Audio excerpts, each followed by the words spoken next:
Hey guys, it's TomBox here. Just a quick note about this video. It is super long. There's 4 questions asked and it actually took about an hour and 20 minutes to actually answer, so I decided to split this video into multiple parts. But the 4 questions do relate to some of my personal perspective about how YouTubers are. But anyways, here's the video. Here's part 1. Hey guys, this is TomBox here with MSK, Master Swag King, and today we're actually going to be tackling one of the hottest topics in Yu-Gi-Oh! Apparently. I'm actually quite oblivious to this thing because I personally never really experienced this, but the topic is YugiTuber community divided, larger versus small. So with me, of course, again, is Master Swag King. Hey guys, how you guys doing today? How are you doing, man? Thanks for having me. No, welcome to the channel. And this is actually I think this is the first time we've ever had, I guess, a relatively larger tuber talking about this topic at the same time as one that is not as large. And of course, check out MSK. And this is actually a good opportunity. Shots fired. No, this is, I personally believe, like, channels aren't supposed to be judged by the subscriber base, but it is what people determine as the reputation. But we have actually 4 questions in today's topic, and we will try to go over each one. The first one will probably take the longest, and just as a disclaimer, of course, guys, I do not represent all the larger channels. Maybe we'll have some ideologies that do overlap, but definitely do not represent everyone. I just speak for myself, and that's about it. And I will also cover kind of some of my personal experiences into this as examples into the, I guess, the debate of the day. So anything you want to add? Yes, I do want to tell people that he's not featuring me to make himself look better, because I know that is going to be something that's going to be brought up, because a lot of people do bring it up. Or you're only featuring this guy because you want to look better, so you don't get categorized like that. No, I've actually talked to you before. It's just that we work so much that, like, we finally got a chance to meet up together and finally do this. So yeah, I've been like crazy busy. You guys noticed lately I've been pushing out a ton of new mats, new stuff, and of course the Patreon exclusive stuff that I don't really share with anyone except for the Patreons. That's right, you don't know what the secret is, guys. But anyways, on to today's topic, the 4 questions of the day. But we'll go over each one because they kind of link into each other. If I just give you all the questions right now, kind of like spoil some of the things that are going to come forward. But the first question, and I actually prepared like a huge page of notes here to answer these. First question: why are some of the bigger YouTubers less likely to work with the smaller ones? And I think that's like a thing for a fact that it is true that the larger tubers are not as willing to work with smaller tubers. Now, I'll let you take this one first. So this one, it turns on to a different way. So the reason why bigger people are less likely to work with smaller guys is due to maybe quality of content, consistency, and maybe your drive to do this. Because you can kind of tell in a smaller channel if they really want to do this. So if a smaller channel is not consistent, or if they're not trying to better their quality of their content, say like, when I first started, I had terrible quality of content, but people knew that I was willing to work on it and get better, and I was also consistent, so they stayed. And so when I got a little bit more bigger, they're like, yeah, this guy, he's serious, he knows what he's doing, he's working on it. I feel like the bigger people are less likely to work with other guys is for those reasons. Maybe they feel like, oh, he's not going to put too much effort in, or maybe he'll post like 2 videos and then make an update video the next 2 months, like, oh, I'm back, guys, work had me. Okay. Like, I do agree with some of the points that you have pointed out. It is about consistency. Like, the 3 major things, I don't really think it's about the channel size as much. The channel size will determine the reputation of the channel, of course. Like, of course, if they have a following of some sort, that means they're doing at least something, right? So it's, in other words, it's the reputation. Like, maybe their subscriber might not be the audience that you want, because you might not be, like, talking the same way. Just as I think my channel is quite different from DP Yu-Gi-Oh! DP Yu-Gi-Oh! He has a very different take on his channel, and therefore I definitely respect the guy, because he is definitely one of the more, like, the funnier channels out there, and he is, you know, down to earth, truthful, and he leaves nothing, like, you know, sugar coated. That's one of the beauties of his channel. Now, as for like myself, I like to kind of bring the light in different perspectives, and I kind of plays devil's advocate sometimes, and I usually like to glorify certain things that, you know, people might be hating on, but they might be misunderstanding. So that's like a difference in terms of perspective, and our audiences are definitely different, and audience actually plays a good role into this too.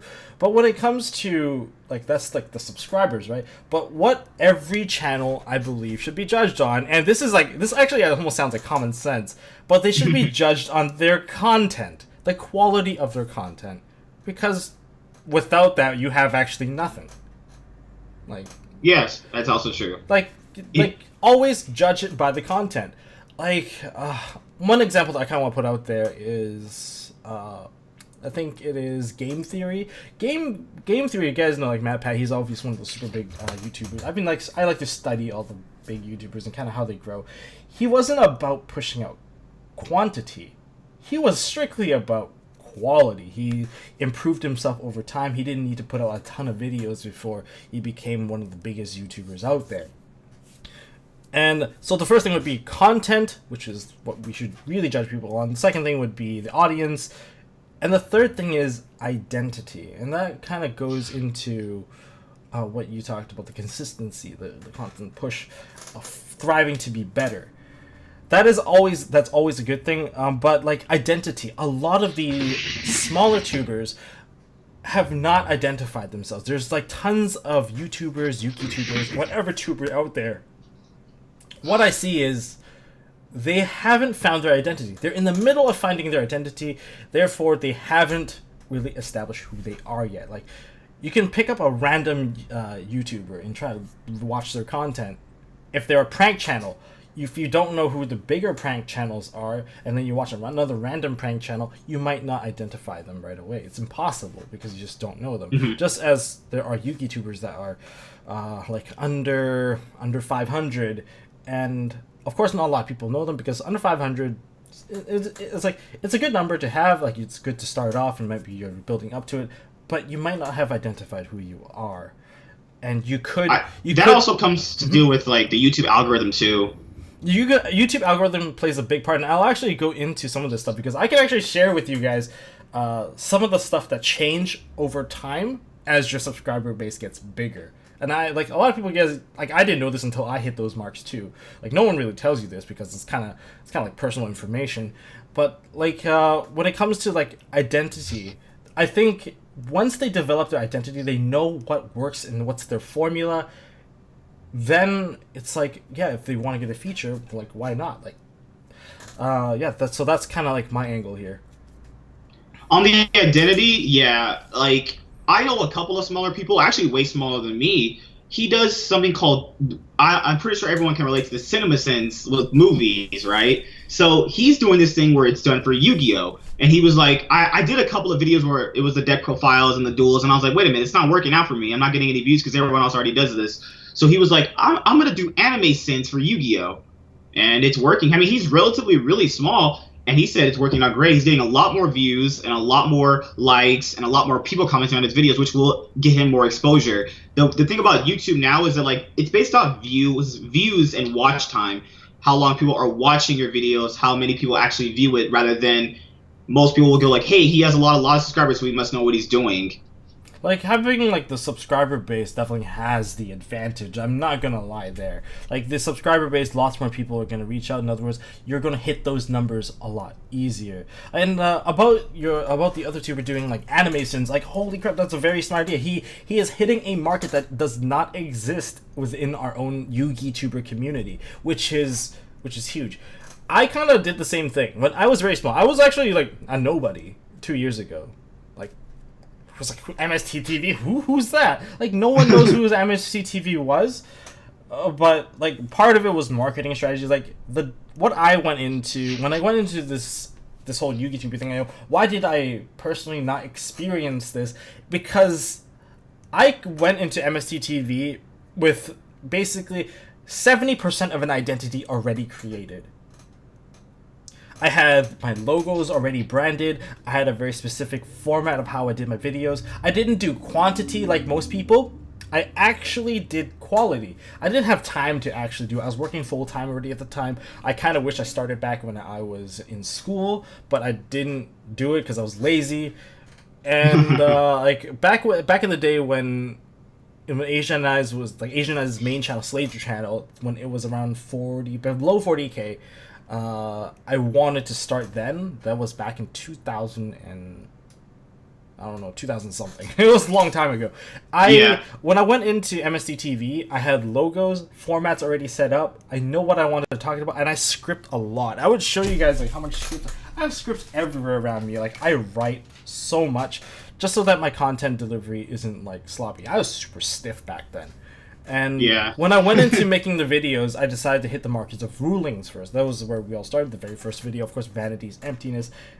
That's where I started. And I did a lot of demonstrations of what worked, what didn't. And then Vanity's Emptiness was hot carded at the time because it was still at 3 and people didn't know how it was ruled because it was worded so weird. And then that basically helped me break through the first bit, and then the larger channels started to reach out. They saw the video too, and then that's how I kind of built up. So when it came to identity, I believe identity plays a huge role when it comes to like whether or not someone's gonna identify you as a potential person to work with. I also think there might also be something where like maybe they feel like if they feature this person that they'll one up them. And I know a lot of people don't like talking about that, but it's something that it's just humans do. It's like, they're like, what do you mean by one up them? Like student master type thing, where it's kind of like how Naruto became better than Jiraiya at a certain point in Naruto, and he was a student and master. So it's like the same thing with like it's just with anything in life. Basically, if you help someone, they might end up turning being better than you at it. So you're like, wow, if I had never shown this person and I keep them in the dark, then they'll never get anywhere. I think some might do that. You know what? Some people might do that, but but that's like kind of like a negative way of looking at it. But of course, people have different reasons. I'm not gonna go over every single reason. There's just way too many. But like, yeah, there are some people that like to keep people in the dark. Do I personally want to keep people in the dark? Not really. Like, unless I don't think they have potential, then I don't really want to promote them. Because here's the thing about like promoting someone on your own channel. Is that, okay, this comes into the play of audience. Your audience, when you start to develop a larger audience, like you said, they like you because you're consistent, they know what to do, they know what they're going to see when they come to your channel. And if you decide to promote someone that is so far off from what they're normally used to, of course, the dislike button is probably going to get smashed, and they're like, oh man, why'd you let this guy on your channel? Oh my god, what are you doing that, man? Like, it's like, sure, that could happen. But the thing is, that's because the audience have developed like an expectation for the YouTuber, the content creator, to deliver them content. They trust you at this point. They hit the subscribe button. They want to see more of you, and they're getting less of you. But if you're going to be able to, if you're going to recommend content to them to watch and decide to share it with them, they are going to have that same expectation. They're going to be like, hey, but then the thing is, you would damage your own reputation. And, like, sure, I'm like, oh, this guy's just, why don't you just help a guy out? Like, as much as I want to help a guy out, like, I don't want to hurt myself along the way, too. Like, but it does suck, and, you know, you work hard for your subscribers. Like, previously, I was also a very small guy as well, and I understand, like, it feels bad when things, you know, when you lose subscribers. And you start to experience a subscriber loss through different periods of time. Like, I've experienced subscriber loss just because I didn't upload content. I experienced subscriber loss literally because I did something where people know me and I talk about superheroes, and at one point I didn't do that because I do feel like when you're smaller, if people know other things about you, that also gives you an edge, because I do feel like a lot of bigger people don't show what they like. Like, maybe you like Overwatch and I like League, and well, we both like League, so like maybe they might know that you like that, and maybe you show that off when you were smaller, but then when you're bigger you don't even talk about it. So I feel like that they do have edges, and I do feel like that will give you an edge. Showing off something you like so that they can better relate to you is also another thing I like to tell people as well. That is a fair point. I do agree with that. And, well, that basically kind of covers my points. My point being, like, 3 things, which would be content, audience and representation, and identity. And identity, you know, you can sign to see if that person's passionate. If that is passionate. I'm trying to feature a guy, Like, do I actually feature other people on my channel? Rarely. Some people might have bad experiences in the past, and everyone's different. You know, everyone's different. Everyone kind of sets different expectations because we set the expectation because we kind of know what our audience wants. If or else, how are we growing, right? We kind of know what our audience wants, and the thing about that is when I get someone to kind of do a guest upload on my channel, what I try to do is I kind of give them what I would try to do on my own channel, which is these are the kind of standards I kind of want to go through. Like, are you sure you just want to upload a deck profile on my channel? I mean, this deck kind of has been like featured a lot already on my channel, so it's already been a saturated market on my channel. Are you sure you still want to do it? Like, I did say I would let you do it, so I'm going to keep my promise to let you upload, but are you maximizing your opportunity? Like, I've heard people say, like, you get, like, you know, maybe, like, 50 to 70 subs, but that number seems very small to me.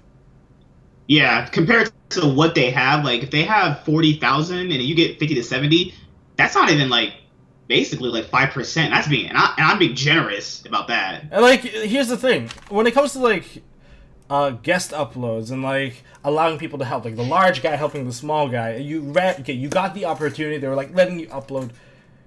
Technically, you should strategize how you're doing this. You should be maximizing this. And this is speaking out of personal experience. When we were smaller, MST.TV was much smaller. The 4 channels that helped us out was, first one was Team APS. Hats off to you. They were around 19K at the time when they reached out to us and like, yeah, we should totally like work together at some point. And then I did a guest upload with them. We did a video swap, which was actually very nice. I actually boosted by about 1,000 or so, But the real killer video was when I really strategized it with Galactic God. I decided to do a very ambitious video, and I made it 2 parts. First part on his channel, second part on my own. That drove the audience right over, and that boosted it by about 3 point something, just 3.5 or so K around that much. And if you're only getting 50 in a guest upload, clearly the audience did not like you. They didn't like you as much. A very small percentage liked you, but that's, you know, not that good. It's not good. I would say it's not good enough because you didn't strategize it, and a lot of people kind of fall short. It's like they upload a really good video on the other guy's channel, but they kind of forgot to keep that standard, because now that you've uploaded something so good on the other guy's channel, the expectation is that on your own channel they would want to see the same thing. That's very true. So when you up the bar on someone else's channel, when you do a guest upload or something like that, and it comes back down to it, your channel has to meet that consistently. Now, it's about the consistency. It's like, what if you feature someone and then they go back to that guest channel? Because I did that before, where I've seen guest uploads on channels. Like, yeah, I'll give them a chance. I'll go subscribe.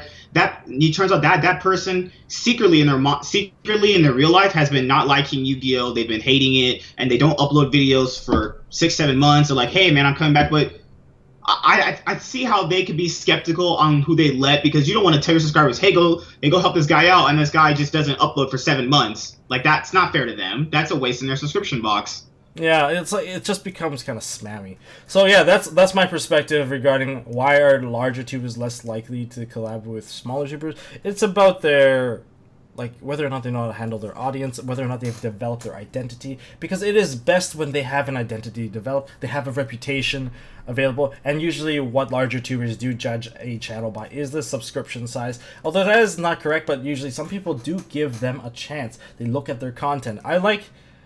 I still do this whenever someone asks, hey, can you review my channel, and I could probably just like take a screenshot of some of the conversations I've had. I do, like, before it just took too much time, and I'm not gonna review every single thing in your video, but like APS does this for sure. I know he does this because he did that to me. He reviewed some of my content before he gave me a chance. They usually ask for, like, just show me your 2 best videos. I'll watch those and I'll give you like some tips of improvement. But then if they come back impressed, they're more likely to work with you than not. Don't spam them with like in the comments section saying, "Oh hey, just check out my video," because we feel like you're just trying to leech. You're just trying to leech. You're not even asking for permission. You're just dropping links. You're like, "Hey, oh come subscribe to my video or watch my channel. Oh, I also have a profile on this deck." Like you're just plugging yourself in, trying to mooch off of the other guy. Of course the other guy's not gonna like it, but if you're actually genuinely trying to improve, that's a different story. And I've watched some pretty decent channels that ask for feedback. I actually, if people message me on Discord like, "Hey, check out my channel," and like I usually same idea. Show me your 2 best ones, because their 2 best ones will deliver the best impression for me. And first impressions matter so much. They do. If you blow out my ears because you didn't like modify your audio settings, if you have a very, very long intro before you get into your content, I feel like, don't forget the guy's attention span. It is like 7 seconds. It's the attention span. Are you going to risk those 7 seconds on something that you should probably like skip? Probably not. You want them to get to the meat. You want them to get to the goods. You want to get to the juicy bits. And then if they give you a review, if you improve, usually there was one guy, I can't remember his name. He had about 1K subscribers when he reached out to me, and they told me to review stuff. I said he had a lot of potential, like keep going, keep doing this. He's back and he's at 5K, and he's been too busy. He couldn't collab with me anymore, which is unfortunate.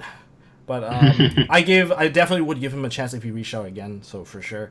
But again, it's all about the first impression. Like, you want to review their stuff before you do it, because you put your reputation on the line. That's like what I get from my perspective. I know I'm talking a lot here. What would you like to add? Oh no, it's fine. Since you are bigger, and because the small guys are gonna ask me to ask you this. The 2 best videos thing, because my 2 best videos are deck profiles that I did from one from a locals and one of my own personal deck profile. Okay. But also, it could be determining on that time period of the video. So, would you go off that video at that time period, or would you go off something else in the channel that did successful but could have did better had it been released at a different time period? I think what I have to clarify is this: what do you think is your best video? It doesn't have to be the video with the most views, because it's actually very easy to actually clickbait views in. It doesn't even need to be clickbait views in. You can legitimately have a good title, have a good topic, a trending topic, and it would actually get a lot of views. There's 2 channels.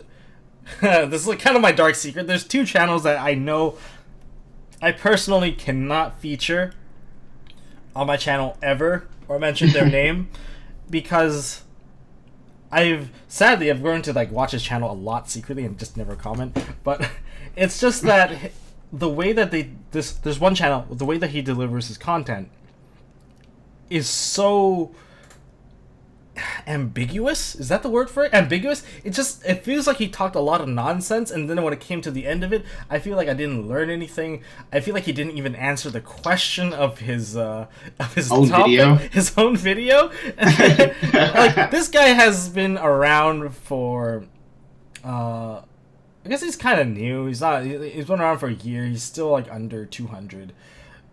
If you've been around for like a full year and you're still under 200, something is not working out. You're not growing as fast as you should.